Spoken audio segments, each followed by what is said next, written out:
বাংলাদেশে প্রথমবারের মতো স্কিন ব্যাংক চালু হয়েছে কোথায়? সঠিক উত্তর ঘ.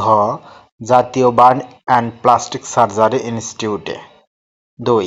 ব্রিক্স শীর্ষ সম্মেলন ২০২৫ কোথায় অনুষ্ঠিত হবে? সঠিক উত্তর গ. Rio de Janeiro, Brazil. ৩ নম্বর, আইসিসি চ্যাম্পিয়ন্স ট্রফি ২০২৫-এ মোট কয়টি দল অংশগ্রহণ করেছে? সঠিক উত্তর ক. ৮টি দল চ্যাম্পিয়ন ট্রফিতে অংশগ্রহণ করেছে।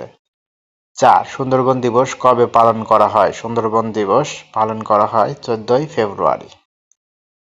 ৫. দ্য ক্লাইমেট রিস্ক ইনডেক্স ২০২৫ অনুসারে প্রাকৃতিক দুর্যোগে বছরে বাংলাদেশের ক্ষতির পরিমাণ কত? সঠিক উত্তর খ. প্রায় $৩০০ কোটি। ৬. ৪৯তম জেলা হিসেবে বাংলাদেশের রেলওয়ে নেটওয়ার্কে যুক্ত হয়েছে?